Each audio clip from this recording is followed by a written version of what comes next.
It's baseball time in Texas. Oh, the late, great Mark Holtz would be proud to hear that those words are still being said, and this week they are still very true. We talk the baseball season now that football's over, next on the DLLS Rangers podcast.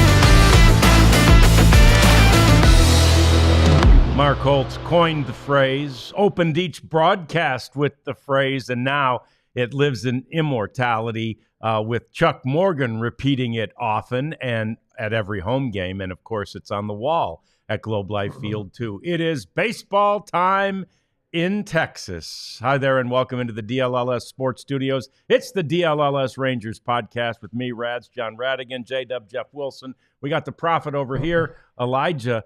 And we've got so much to talk about. Believe it or not, at some point during the course of this program, we're going to talk about the Drake controversy with last night's halftime Super Bowl halftime singer.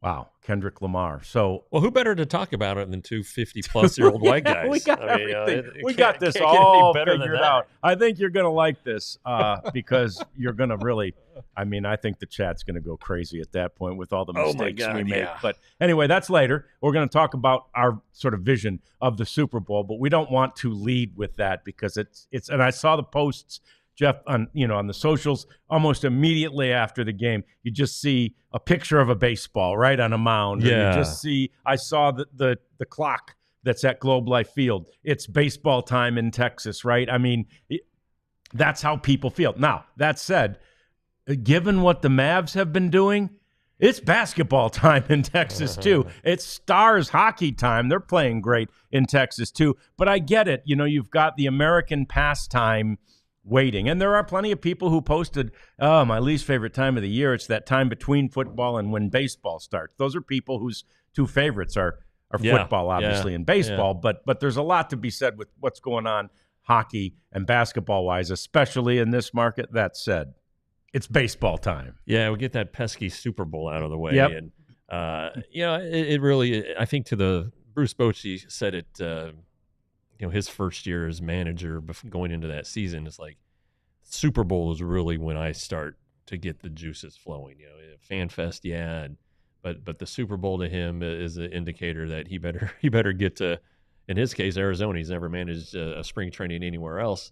I know some of the coaching staff was leaving today, and Chris Young told us last week when he was on, before he came on our show that he's got a high school girls volleyball game to watch tonight, and then he'll head out tomorrow. So, hey, maybe we'll be on the same flight. How great. Yeah, maybe he and I can sit together and pick his brain a little bit more. And chew the fat and see what he'll tell me, which would probably be nothing. But that's all right. I started packing last night in the second half, and because the game was kind of out of control at that point. So I'm pretty much packed. Wow. Yeah. And you leave tomorrow. I leave tomorrow after our show. Show, and then you'll be there with us Wednesday through Friday this week, and then Monday through Friday next week. Right. Yeah. That's the plan at least. And the weather's looking kind of crummy the first few days. May get a rain out Friday. It's looking like, a rain out of the workout, which really kind of screws things up. You give the guys the day off because they are thrown in bullpens at this point. Now, if I'm not mistaken, they would go bullpen day off, so that might actually work out pretty good for them. But the point is, we're talking about baseball stuff now. Yes, that's the thing. And as boring as it can be boring. All right, it's repetitive. The first workouts with pitchers and catchers only. It's fun to watch them play or to pitch their bullpens, but it's not fun to watch pitching fielding practice. Oh God. And it's not fun to watch catchers, blocking balls and stuff like that. But it's fun to see the fans who are going to be out there, and it'll be fun to see which minor leaguers are out there early. Try to talk to them, of course, and just a good time to get going. And it's my favorite time of year. It's kind of like for me, it's like NASCAR. The Daytona 500, their Super Bowl is their first event. Well, I love spring training, and so it's all downhill for me. From this point. Yeah. But I'm really looking forward to it. This will be year 18 in Surprise. I know it like the back of my hand. I don't think I should pay taxes there, but I've spent more than a year of my life in Surprise, Arizona, which is kind of crazy. It is. Yeah. I went to 33 straight spring training. Oh my God. Between Florida and Arizona. And then the last few years I haven't been going. There's still a hope and a plan for the Prophet and me to go on Jeff's last trip. We'll see if that comes to fruition. But the point is, I love spring training too. And again, I've only been maybe twice when I've been there where you really feel like it's Groundhog Day, right? The movie Groundhog Day, where the same thing happens every day over and over again. That you feel like that when you're there for a long, extended period. And I've had 2 stays. Most of mine have been like a week here. Sometimes it's been a week at the beginning, a week at the end. Yeah. But you sometimes do. But you've done that multiple times where you're there for 30 days. Yeah. Like really the first, I don't know, until we had our second kid, I think I basically would go for, I don't know, let's say 20, then come home for 3 or 4 and then go back for the rest. Yeah. Henry was okay with it, or the wife was okay with it with Henry. And then Molly came along and it got a little tough. So that's in our contract now. No, I can't be gone longer than 10 days. So I'm going to hit my maximum on this first trip.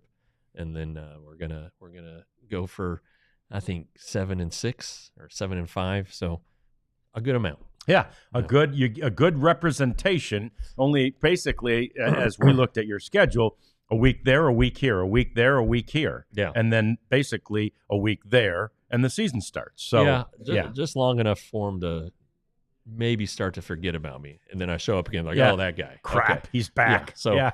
So no, it works out well. The beginning is newsy, and you get to see everybody and how's everybody doing. And we kind of took care of that at FanFest, but it's still good to see Corey Seager swing a bat, which we didn't see. He said he's fine, but all right, Corey, let's see it. And then the middle is when minor league spring training starts. So you get to see some guys, some top prospects who are not in big league camp, get to see them, and that's always good to see.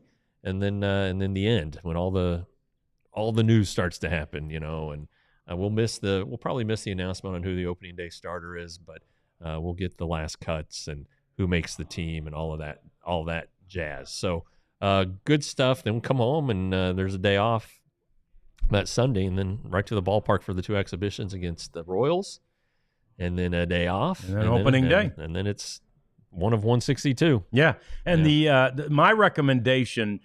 For those of you, and this would be last minute planning, but if you want to go, Jeff's encouraged it, as have I, multiple times on the show. Yeah. I say go next Wednesday, and you're there for a workout day Thursday, and you're there for the first spring training game Friday.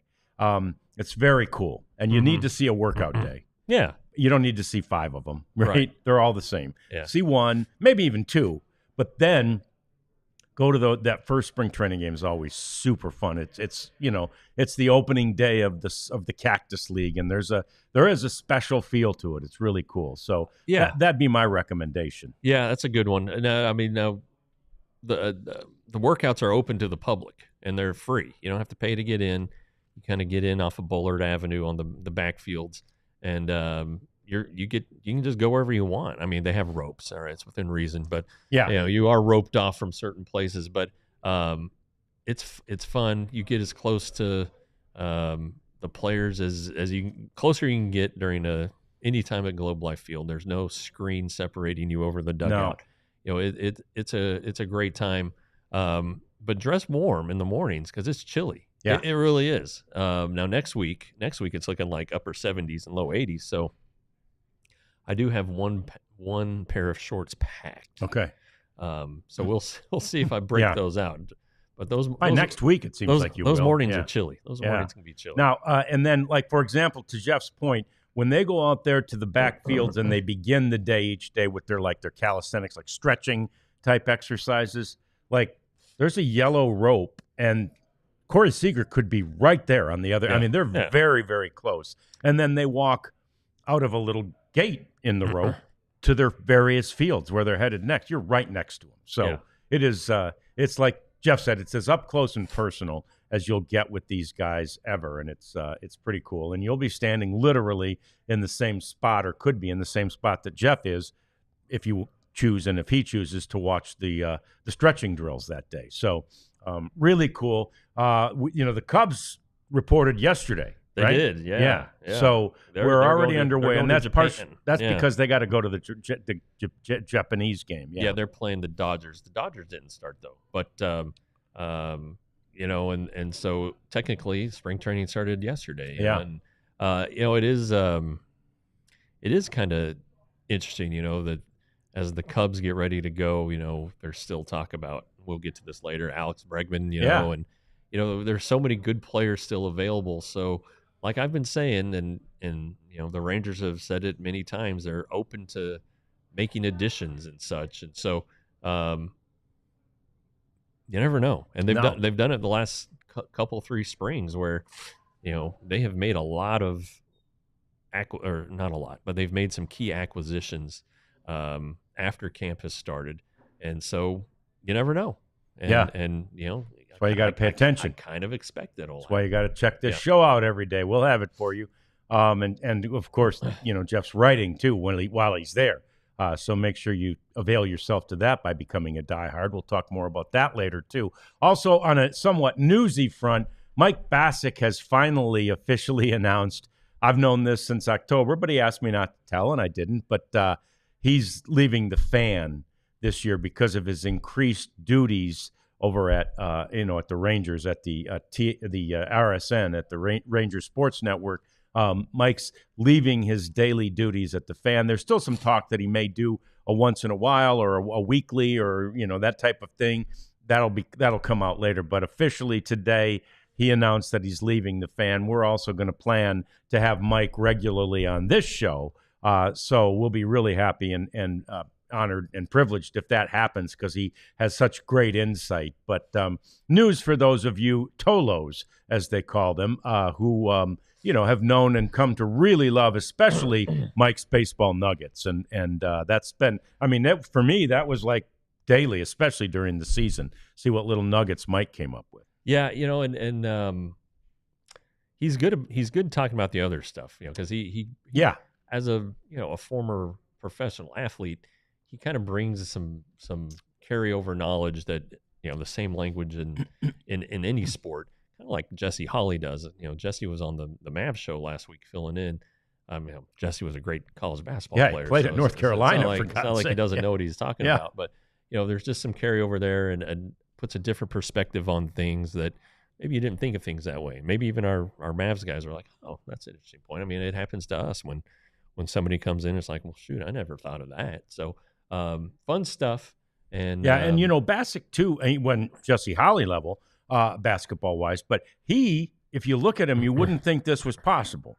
He played on a Duncanville team that went to state, right? Yeah. And in those days, and in these days, those Duncanville teams don't have a lot of guys who look like they'd be a slow white guy. But Mike made those teams, and he played varsity basketball. He was a starter at times on those Duncanville teams. He said he had some D2 offers, but baseball, he made the right choice. Yeah, he made the right choice. He made it to the big leagues in baseball. But anyway, there's some news for you too. We've got more coming up as we continue to work our way toward the official begin for the Rangers. The Cubs are underway. Spring training starts this week. Let's take a look at the American League West and what some of the storylines will be for the teams in the American League West that are trying to basically beat the Rangers to that top spot. It's all coming up. It's the DLLS Rangers podcast. And we didn't need the Shady Rays today, needless to say. It's cold, it's rainy, it's nasty, but we'll need them soon enough, and you will too. And I'm in full-on negotiations with the Shady Rays folks about my pair and whether or not I'm going to get them replaced or get them repaired or how it's going to work. So it's been an easy process, and they're extremely responsive. I mean, I sent that note in about the fact that I needed to get them to them, and I've heard from 2 or 3 people at Shady Rays, and because they were a gift to us from DLLS, it's made it a little more complicated, but I don't think it will be for you. I will say this: if you ever get Shady Rays as a gift and you need to replace them, just know the gift giver's email address. That will help you. All right. So just a little bit of intel from someone who's already tried, and we'll get this worked out. In any event, love the shades. Don't want to be without them. You shouldn't either. You can get some tomorrow for 35% off if you go to use DLLS at shadyrays.com.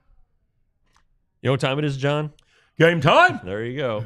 How's your friend doing? Has she sent you any emails lately? Nicole? Nicole, yeah. Gosh. I heard from her this weekend. Oh, Yeah, nice, I love Nicole. Nice. Yeah. Well, game time, if you don't know, Nicole will reach out to you after you make your first purchase. What you can do, you get $20 off that first purchase when you use the code DLLS. As always, terms apply, so be sure to read the fine print. But Game Time's our favorite app for getting tickets because you get all-in pricing. Those prices you see, that's with all the fees. It's not like, some of these other ones where you go to hit checkout and all of a sudden your price is doubled. You can get a view of your seat. I'm always trying to be helpful here to fans. And if you want to go watch the Kings at the Mavericks tonight at 7:30, you can do so for $10. Wow. So download the Game Time app, code DLLS for $20 off your first purchase. Yeah, that's really a tragedy. Right, that they're $10 because if Anthony Davis was able to play tonight, I don't think they'd be $10. Could you imagine a debut better than that guy had on Saturday? And I mean, Saturday day games for a in the basketball season don't usually stop me down, right? Because it's just I got a lot of stuff to do. I'll just catch the highlights. Man, I stopped down to see, first of all, how the fans would react. I give them thumbs up, A+, right? I thought it was good. A good protest, and they got their word out there, but it wasn't violent and it wasn't ridiculous. And then Anthony Davis goes in there and puts up like 24 and 13 in the first half with, I think, 3 blocks and 5 assists. Yeah. Unbelievable. And then, unfortunately, didn't end well. Got hurt. Yeah. So that's why they gave him the nickname Street Clothes, and we don't know how long it'll be. I saw Mark Stein. That's a great nickname. Isn't that a great nickname? That's fantastic. I don't know how long. Our buddy Mark Stein, our colleague here at DLLS, Mark Stein has put that it looks like it'll be indefinitely, which is very unfortunate. But again, it's a groin. I mean, that's a groin strain is a tough one. So anyway, makes the trade look even worse, unfortunately. But I loved after the game Anthony Davis just basically saying, I just wanted to remind people who Anthony Davis is, because that's a hell of a player. Yeah, that's hell of a player. He's a great player. That's right. But yeah, Luka's making his debut tonight, I believe. Yeah, I think that's right. The Lakers. We're gonna have somebody there. Tim Cato's going to be there tonight. Really? Oh, wow. At the Lakers? Lakers are giving fans Luka Doncic merch? Wow. Nice. T-shirts with Luka. 77, no doubt. So, yeah, that was that we digress again, but it was a huge, notable Saturday in the NBA, and now it'll be a notable Monday. And unfortunately, it'll be a Monday without Anthony Davis and likely without him for a little while. Let's talk American League West. And interestingly, most of the Pacotas, most of the prognosticators are not picking the Astros to win the American League West. Yeah, the Astros, they've got problems. They do. Alex Bregman, losing him, replacing him with Isak Paredes and Christian Walker, really, too. Yeah. Trying to tidy up their corners. So that's an issue.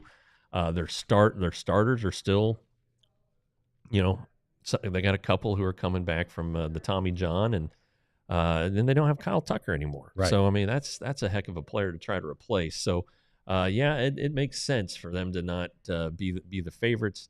So who's that leave? Well, it leaves the Rangers and the Mariners, and we all know the Mariners' offensive woes. They didn't do a ton this offseason, so I don't know if it's fashionable or if it's smart, but the Rangers are the club that a lot of these experts quotes are turning to, and with good reason. But I think each team has obviously some questions to answer. The Rangers, the big one is I think who's going to close, and there was some John Gray talk generated yesterday by our buddy Evan, and said that the Rangers are having internal discussions about John Gray being the closer. Well, here's the thing. They've been having internal discussions about John Gray closing since October. Maybe I was going to say September. And so I mean, it's not. This isn't new. And as Evan wrote, and as we've been reporting the whole time, he still needs to be in the rotation. Mike Maddox, who's headed out to Surprise today, I sent him a text, and he said, I expect John Gray to be in the rotation. Okay. So that's a pretty good one. Now is it possible that John Gray moves to the closer's role? Yes, but to do so, I think the Rangers would have to acquire another starting pitcher who is at least as good as John. And there's a pretty thin pool right now. Would you bring back Andrew Heaney, who at this point might be willing to sign for less than what you paid him last year? Dylan Cease, the Rangers thought they had traded for him last spring. Well, he's apparently available too. The Padres and the Orioles were talking, and of course the Padres were swinging for the fences on their prospects. But I would think that there would be maybe some talks there could take place. Maybe throw in Robert Suarez. Who knows? But it just seems like a lot of work to put a guy at closer. And, while a lot of people think he can do it, there are still people who think he can't do it. Right. It's a different animal. John, he was on our weekly show with me and John Moore, and he was like, oh, I think it'd be fun to give it a shot and see what happened. Which is surprising in his last year of a contract. My arm bounces back. I have a good time. And, it's that's great. I mean, it sounds like it would be fun, but we've seen John, who's incredibly hard on himself. If he goes out and has a stinker right off the bat, is he going to start searching? Because he's got to be, might be asked to do it the next day. Yeah. So anyway, I guess that's something to follow ancillarily, if that's even a word. But we'll see. But I don't think there's much smoke there. No, I don't either. I just don't think there's enough innings. You look at what to expect, and we were really expecting basically somewhere in the neighborhood of 120 to 150, or say 125 to 150 from all five starters that are sort of penciled to be in the rotation right now. That's not nearly enough, right? So if that's the case, you're going to need to supplement that and augment that with more starters, and that was counting John Gray as one of the guys that would probably give you more than that. He'd be at least, I think, a 150 guy, but he's battled injuries every year himself. He has, but not arm injuries. That's the one good thing, is I guess he had a little arm soreness at the end of 23 that kind of kept him out until the ALCS. But he's knee. That was his first year, and his foot last year is what ultimately got him. So it'll be interesting to see how this bullpen shakes out. But I still think he's a starting pitcher, barring another move that gets a comparable pitcher back. Yeah. Sure. Tyler asks a good question there. Do you remember what the prospect? Did you even hear what the prospect package was for Cease? I didn't. I did hear though that it was only it was 3 prospects. Okay. And ultimately, the Padres took the 4 from the White Sox. I know that the 3 the Rangers offered, they felt were superior to what the Padres received, but it seemed like at the time it was a numbers game, a quantity over quality situation. I guess the White Sox took the took the prospects, and where their farm system was, it's pretty good now. They just needed good prospects. Yeah. And to be honest, the Padres don't have a good farm system right now. It's been depleted through all these trades, and now they are very good at acquiring international talent. They're aggressive, and well, if you want to chronicle the history of some of the people they have in their organization, then you could probably say it's borderline shady dealings. But they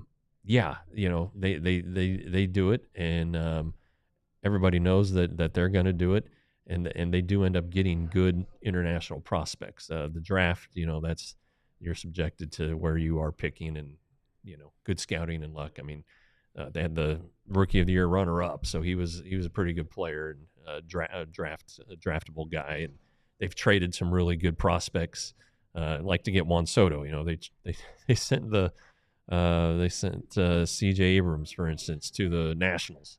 So it's and Mackenzie Gore, yeah. I mean, that was a guy too. So it seems like they're perennially in all win now mode, which is good. Their general partner just got approved unanimously by MLB at the owners' meetings last week, but there's still that family lawsuit in the midst there. So we'll see how that shakes out. I wouldn't bet a lot of stock on the Padres' longevity as a big spender, just based on that. But and maybe that ultimately is what costs them a chance at Sasaki. Well, and exactly, and that's the thing. They're always in win now mode, and they haven't won now. Right? They haven't. I mean, they're close, but again, they're going up against a pretty good juggernaut in their same division. So that makes that extremely tough too. So yeah, I mean, and the thing is that you have to remember about trades. Like if you're trading a bunch of prospects for Cease, we've still got that CBT to talk about, right? Right. You've still got to pay Cease, and that would certainly put them over. To bring his salary on, especially if you're trading him for guys who are making nothing, right? You have to trade somebody who's making money in order to free up some money in order to make that deal happen. Right. And the big thing with him is this is his last year before free agency. Right. So, he's not making a ton of money this year. I mean, it's still pretty good money. But, they would need the Padres to pick up some of it I would assume, or trade some salary back. But if you're gonna make this trade, you would do so knowing that he could walk. Right. So who would you want to give up? At least it's going to the other league. But who would you want to give up knowing that it may be one and done? And then, you never know what's going to happen. I mean, he could pull his adductor in his first start and miss a month or two. So it's not there's risk with every player acquisition.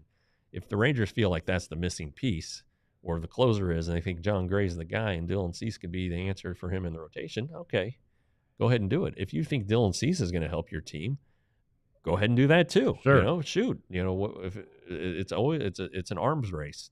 No pun intended there. You're trying to have the best team money can buy, or your money can buy. I mean, the best team money can buy is what the Dodgers have assembled, but good pitching stops good hitting in short series, and maybe the weather gets cold. That doesn't really affect LA or the Dome here, but who knows? But yeah, so if you now could they re-sign him? Could they go get him in free agency if they don't get him? Well, sure. Absolutely. They've got Gray and Malley coming off the books. That's $30.5 million.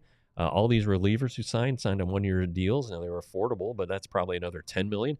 So right there's $40 million. Now Dylan Cease isn't going to cost you 40. So you could go and get that arm in the off season. So I don't know. Kind of fun to throw shit on the wall though, and see, see if it sticks. See if it sticks. See what it would take to. That just seems like a lot of work to put a starter in at closer who's never closed before. Right, that's the thing. That's not even a guarantee. So it's a lot of moving parts to try something that's no guarantee at this point in the season. We've got more coming up though as we talk about last night. Yep, last night's Super Bowl, from the game to the commercials to the halftime show. We're bravely going where no guys who look like us should go next on the DLLS Rangers podcast. See some of these sweet items on the shelves behind us? Well, they're from FOCO. FOCO.com. Use the code DLLS for 10% off. FOCO helped us design both of our sets, this one which we call the podcast room and the lounge, which is the bigger area. But they can help you design yourself, with all kinds of clothes and merchandise that Rangers themed, Cowboys themed, Mavs themed. Yep. So go ahead, go to foco.com and check it out. We're always talking about the Lions overalls for John here. Well, guess what?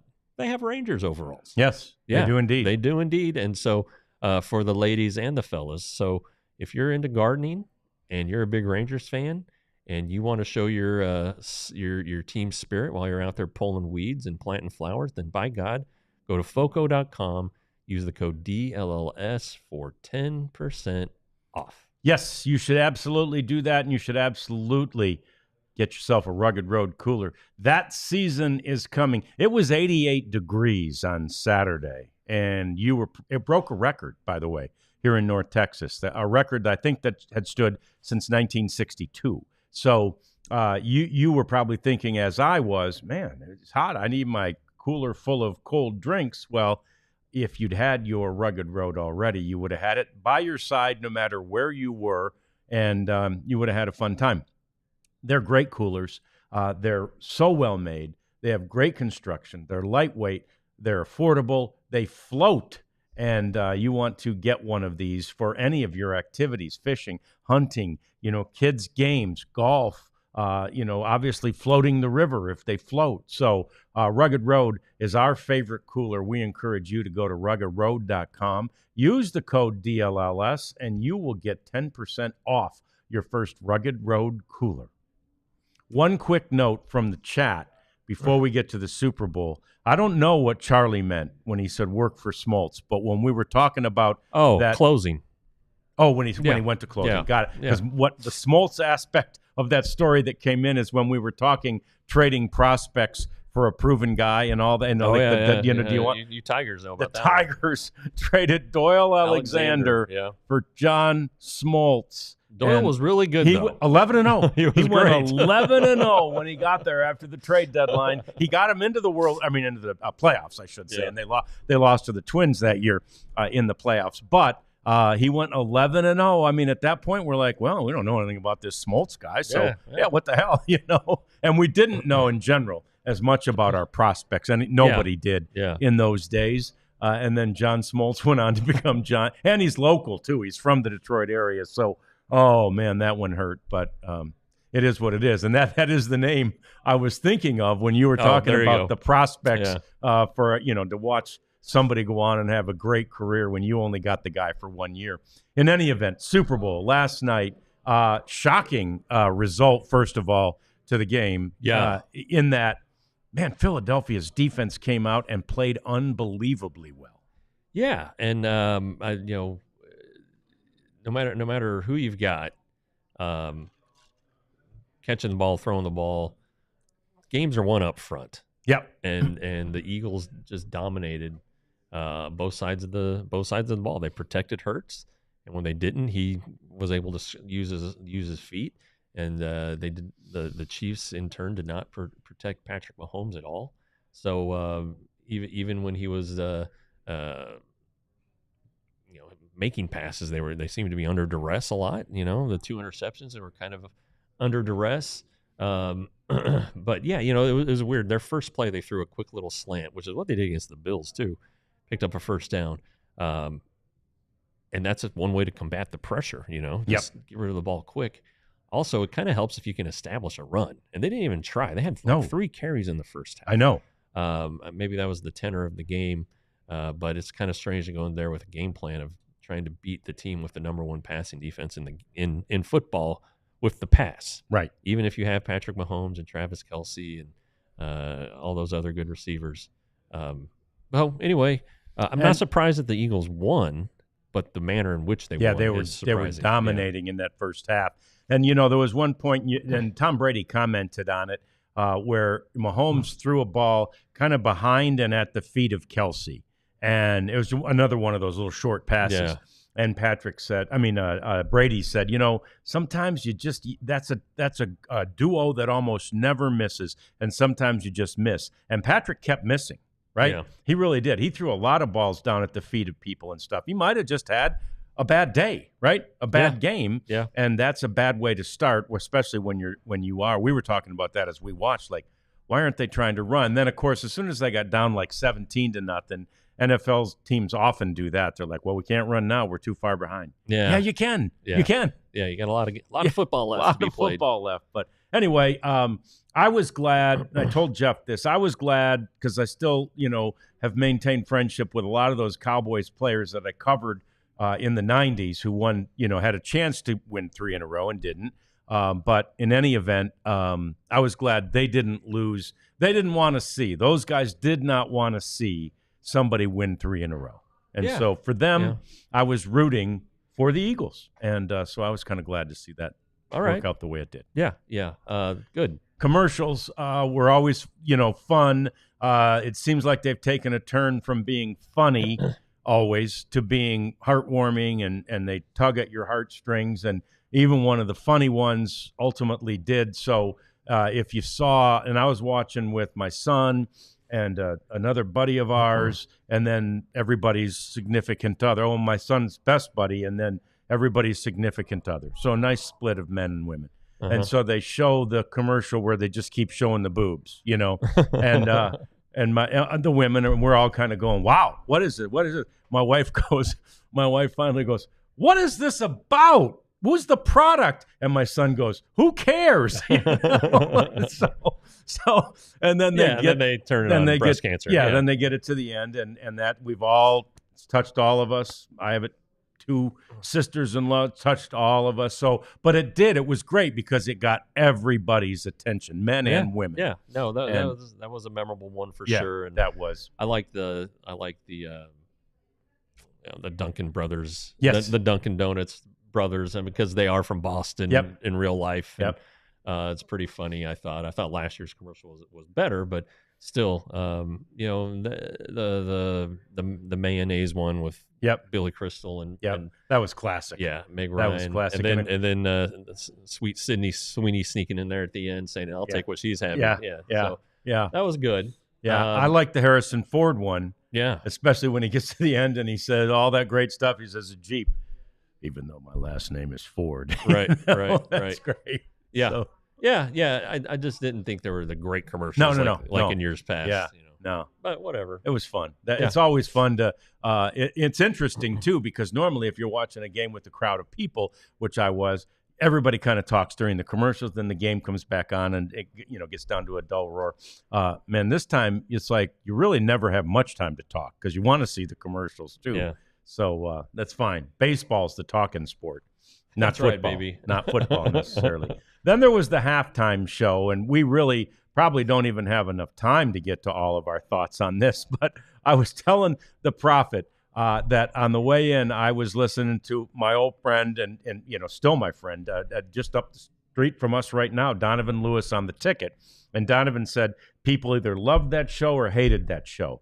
And I got to be honest with you, I kind of screamed at the radio, and I'll tell Donovan next time I see him, I didn't either. I didn't love it or hate it. I was watching the younger people in our group, especially the younger women, and they were all kind of dancing, and they knew, the words to the song.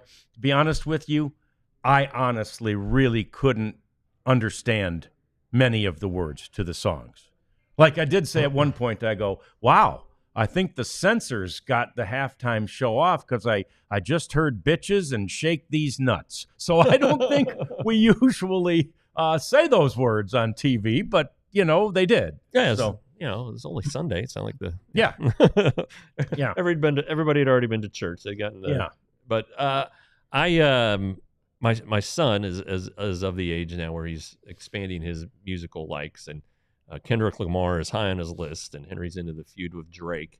So that's what Henry was looking out for, and as a result, that's what I was looking out for. So I missed all the subtle stuff in between, like the messaging that Elijah told us about with and Sam Jackson being Uncle Sam, but it's kind of tying in the politics. And I guess at one point there's a line in which he said something effective, there's a revolution coming and you just picked the wrong guy, which was a shot at the president who was in attendance. So anyway, whatever. Well, I loved the reaction, from the people who were like Donovan said, who loved it. And I thought it was a slick and a fine performance. I thought SZA was great. And I don't know if she was a complete surprise. She was a surprise for those of us that were in our room watching. And then, so it was, I thought everything was done well. It was a really, really good and really slick. And I did, by the way, I watched the Grammys last week, and I saw Kendrick Lamar win 5 or 6 Grammys last week. So I knew we were dealing with, a certain amount of musical royalty here right now. But I just, I didn't know until we talked to Elijah this morning, much of the messaging that people heard and that people responded to came from Samuel L. Jackson, right? And in his lines that all of us could understand, and obviously you can understand those words, I just didn't get their context. And those were the shots at Drake. I mean, and it was like Samuel L. Jackson's encouraging, basically talking to Kendrick Lamar in each one of those little segments that he came back on camera. Yeah. I was watching it and, damn, I was like, is that Serena Williams? Yeah, that's right. And it was. It was. And so that was another veiled shot at Drake. And, Elijah was telling us all about this. There's a lawsuit between the two. And I guess Drake had threatened Kendrick, kind of daring him to say it. And if he did, he would ratchet up the terms of the lawsuit. And sure enough, I heard the lyrics A minor. And I heard that one too. My son was like, caught that one. And I was like, all right, I get it. Yeah. I get that at least. So well, anyway.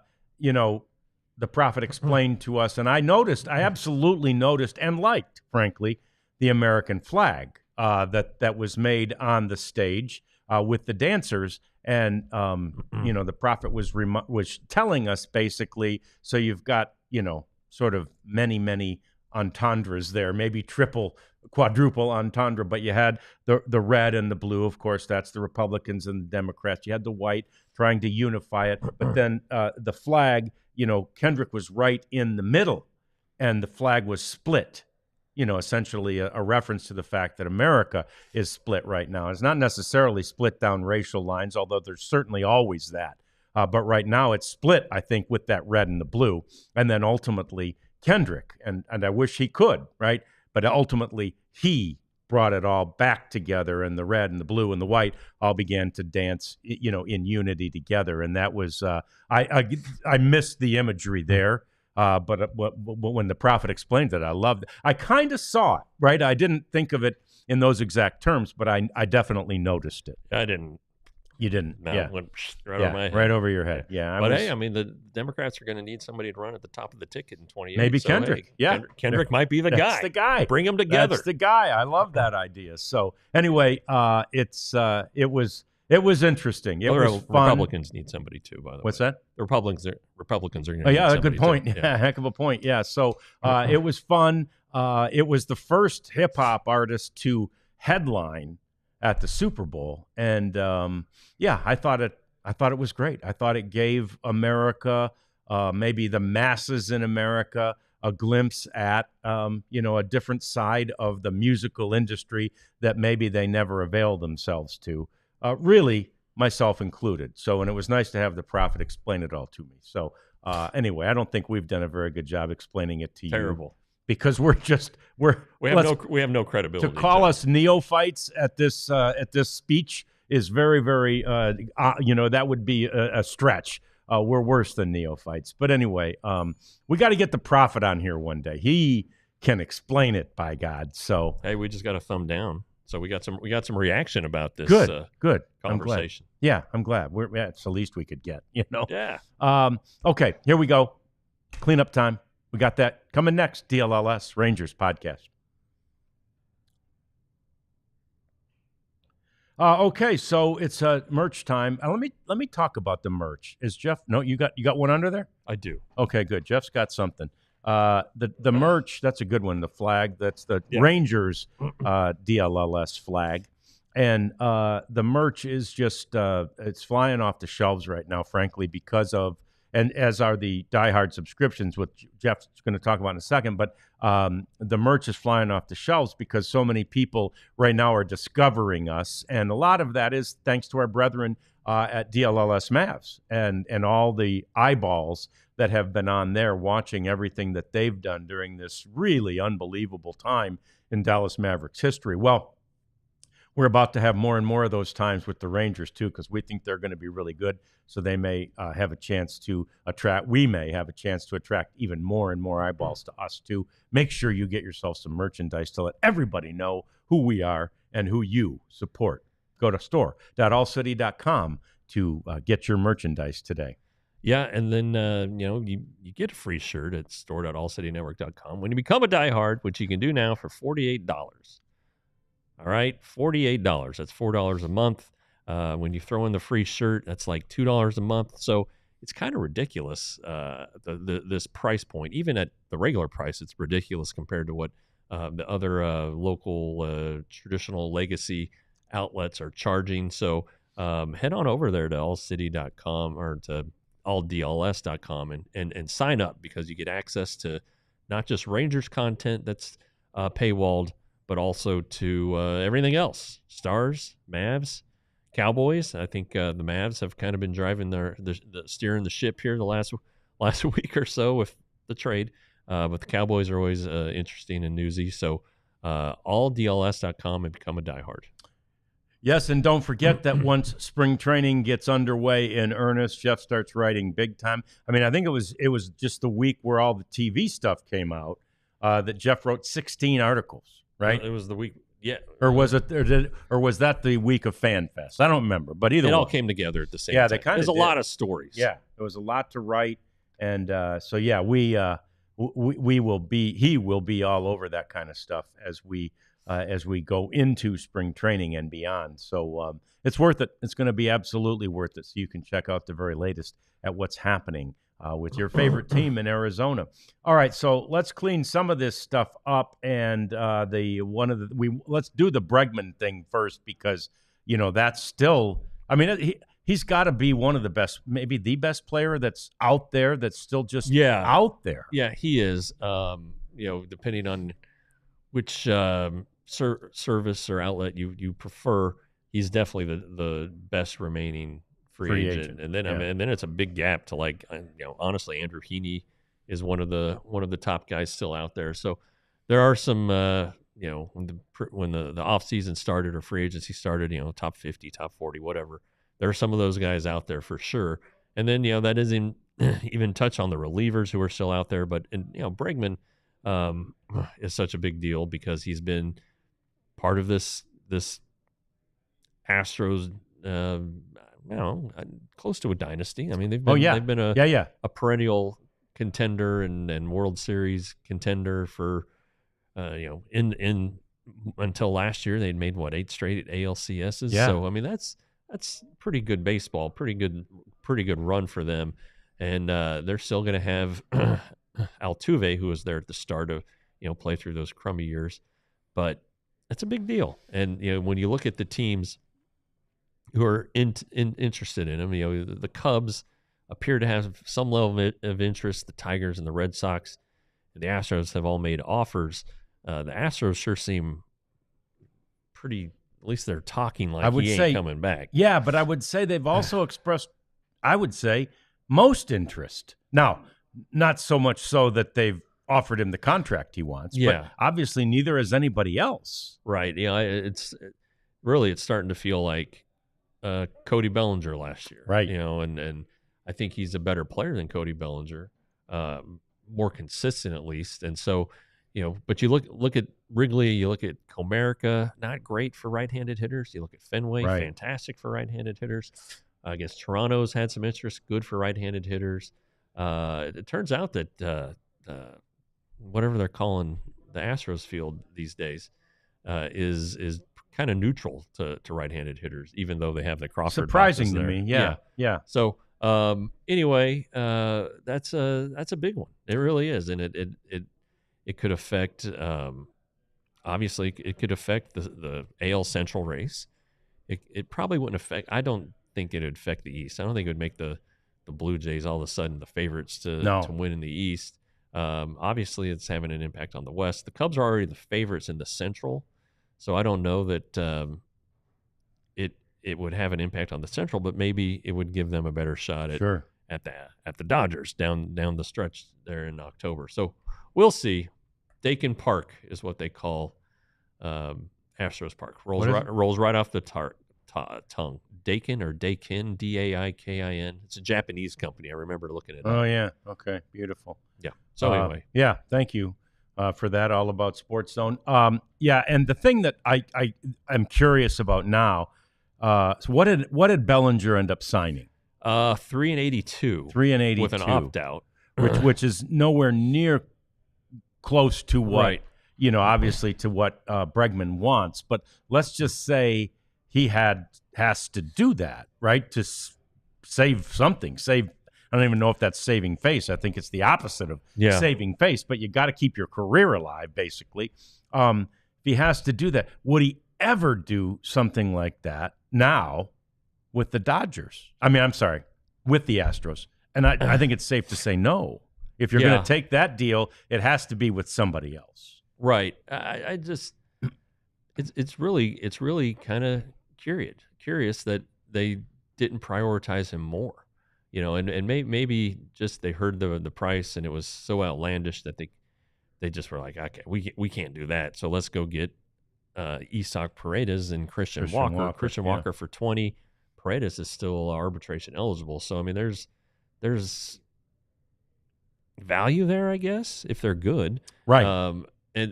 But this is a guy who's like a cornerstone of your franchise. It'd be like if the Yankees had, during, I don't know, one bout of free agency with one of their homegrown guys, not re-signed Derek Jeter or not re-signed Jorge Posada.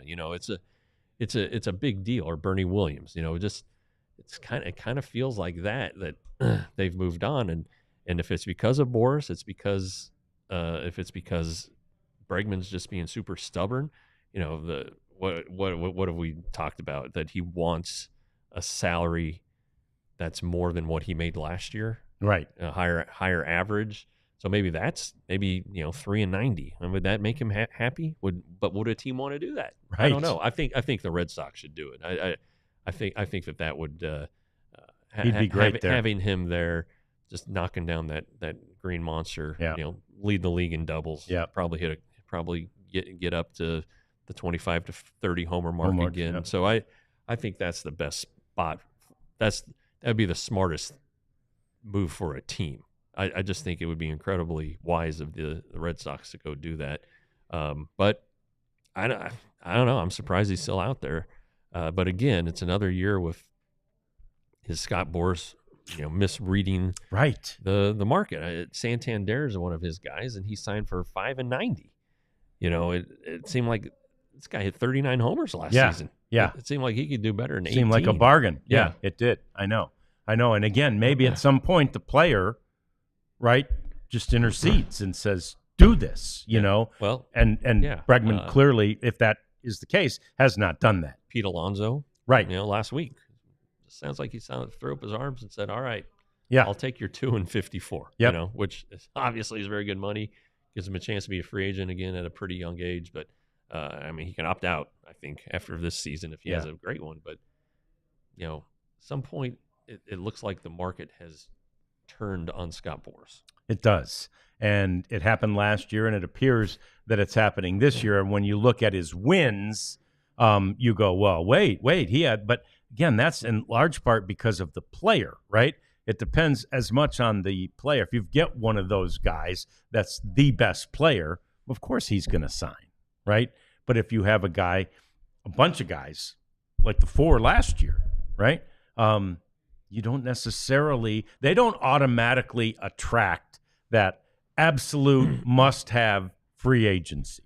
Yeah. And so if you don't have that, then they don't sign. And I just think you've got to adjust better than it appears that his group is. Yeah, Jordan Montgomery, all right, Right. and Aaron Nola were kind of tied together because Nola signed this big deal to re-sign with the Phillies last year in November. I mean, he did it early, 7 and 168, and Scott Boras was like, well, Jordan Montgomery has a better career ERA than Aaron Nola. Okay, but you look at the two guys, they're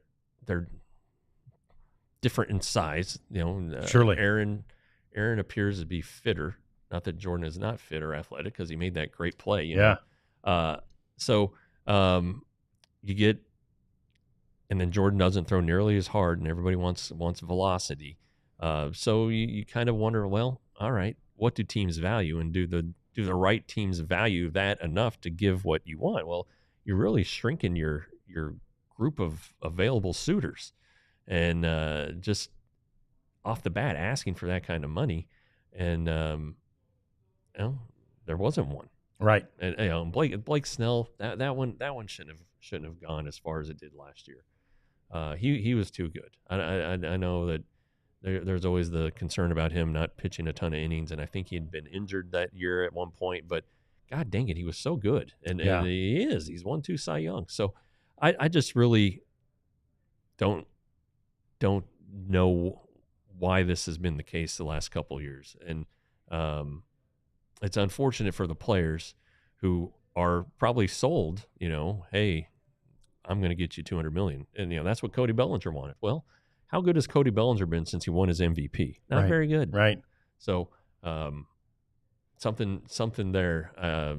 If I'm a Boras client headed to free agency, I'm going to be like, hey, what's going on here, yes, Scott? I would too. Yeah. I'd be looking out for myself at the beginning of the process, and certainly not waiting until the end. Couple of other quick notes. Kiki Hernandez signs back with the Dodgers. He said, of course I'm going to walk through an open door. That said, he's walking through that open door this late in the process because he was hoping somebody would come up and offer him a better deal. But, why not go back to the Dodgers? He's a fan favorite there. He thrives there.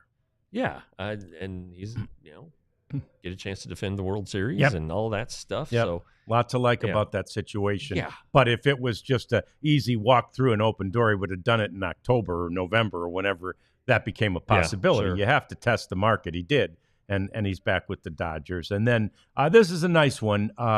The Brewers are going to wear Bob Uecker patches on their uniforms all season long.